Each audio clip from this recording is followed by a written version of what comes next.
మాదిరెడ్డిపల్లి గ్రామంలో మా విలేజ్ గ్రూప్లో ఇక్కడ వాటర్ వేస్ట్గా పోతున్నాయి అని చెప్పి నేను అడగడం జరిగింది. బ్రదర్ అయితే ఇట్లా కామెంట్ చేశారనమాట. వేస్ట్ పోతే పెట్టడం వస్తుంది కానీ దాన్ని సేవ్ చేయడం రాదు, ప్రతిదీ ఫోటో పెట్టడం కరెక్ట్ కాదని పెట్టింది అనమాట. ఆ బ్రదర్కి నేను ఒకటి చెప్పాలనుకున్నా. బ్రదర్ ఏంటంటే ఇక్కడ మన ఊర్లో గ్రామ పంచాయతీ ఏమేమైతే వర్క్స్ చేస్తుందో ఫస్ట్ తెలుసుకో బ్రదర్. ఇక్కడ మన జేబు నుండి పైసలు పెట్టడానికి లేదు. ఇక్కడ ఈ నల్లా వేయించింది గ్రామ పంచాయతీ బ్రదర్. ఇక్కడ మంచి చేయాల్సింది కూడా గ్రామ పంచాయతీ.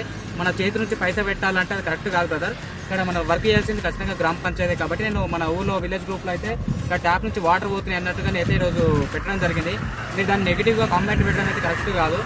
ఇక్కడ వాటర్ వేస్ట్ అవుతున్నాయని మన విలేజ్ గ్రూప్లో కూడా అడగడం కూడా కరెక్ట్ కాదండి. ఎట్లా బ్రదర్, ఇప్పుడు విలేజ్ గ్రూప్ ఉన్నది, ఎక్కడైనా ప్రాబ్లమ్స్ అవుతున్నాయంటే దాన్ని చెప్పుకోవడానికే కదా విలేజ్ గ్రూప్ ఉన్నది. దాన్ని అడిగితే మీరు ఒక్కరే కామెంట్ చేశారు, మరి ఎవ్వరు కూడా దానిపైన కూడా ఎవరు రెస్పాన్స్ ఇవ్వలేరు.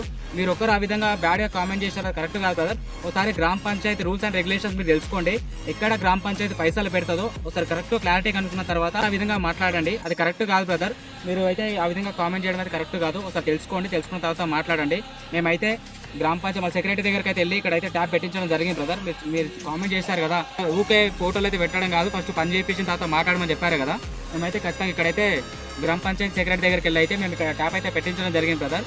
మీరు ఎప్పుడైనా కామెంట్ చేసే ముందు కరెక్ట్గా తెలుసుకొని మాట్లాడింది బ్రదర్. అది కరెక్ట్ కాదు బ్రదర్.